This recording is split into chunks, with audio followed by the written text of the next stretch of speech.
Hey, it's your girl Tamira Hamilton here.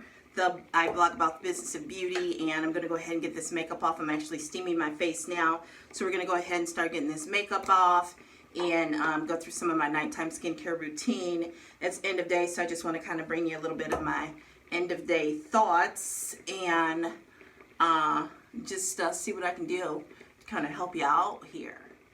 So in my last video, I shared my little known secret to team retention, right? It's for those who have been building a team and they can't get new people in fast enough to replace the people who are leaving their team, let alone to actually grow a sustainable team. So I shared the secret, and if you haven't seen that, go back and check that video out. I'm going to make sure I don't get electrocuted here.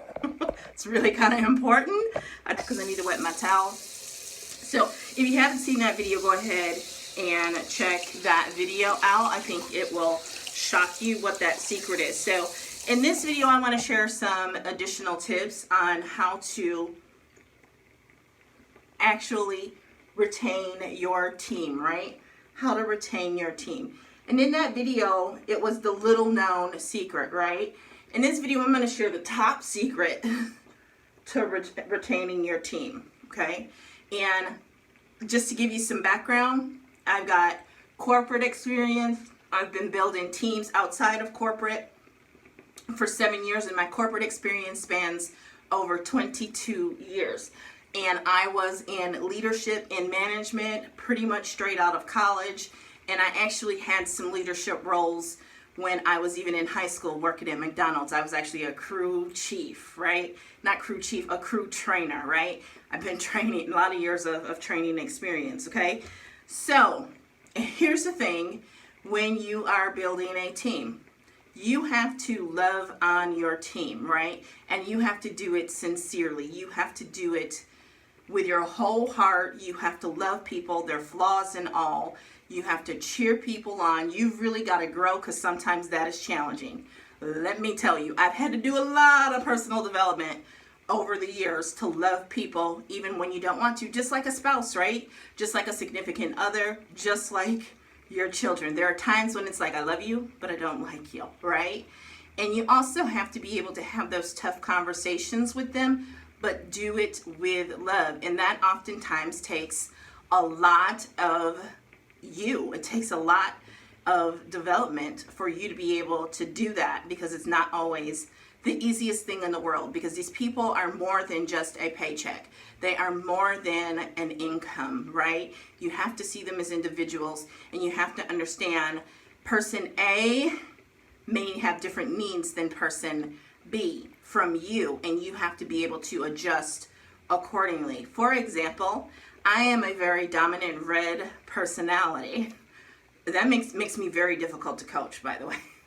I'm a dominant red personality, right? My love language is not words of affirmation, but I have to learn, I've had to learn how to be able to give those words of affirmation to those on my team who need the words of affirmation, to just say, hey, you're doing a great job. You might not be where you want to be, but you're on your way. People need that reassurance. They need that love. Now, here's the thing.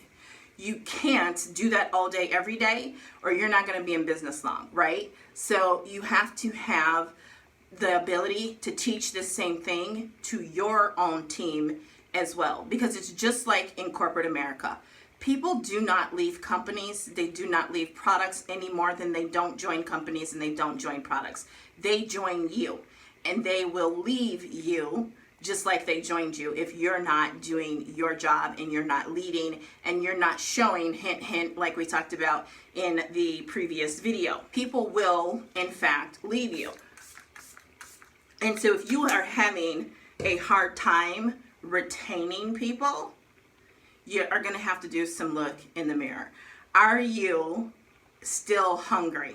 Are you still truly out there to help people? What is your vision and your mission, right? And that leads me to the next point, or my next tip for you. You have to recruit by vision, okay? Recruit by vision, not by sight, right? Because especially when you're new or you're new to an opportunity, people are going to be looking for a certain level of success, and you may not have hit that level of success, and so that may make you feel like you are unworthy of growing a team, or that people will not listen to you. You are not worthy of people's attention or time of day regarding the opportunity. And that's where you need to have your own vision, right? Or you need to be strongly connected to and tied to your partner, your, senior partners, and that vision, right? You need to at least buy into some sort of vision and be strong enough in that vision to continually repeat that vision during not only the recruiting process, the sponsoring process, and then the team building process. It's always, always, always coming back to that vision, that why, right? Because if they don't believe in the why, they're probably not for your team, right? Because remember, people don't care what you do.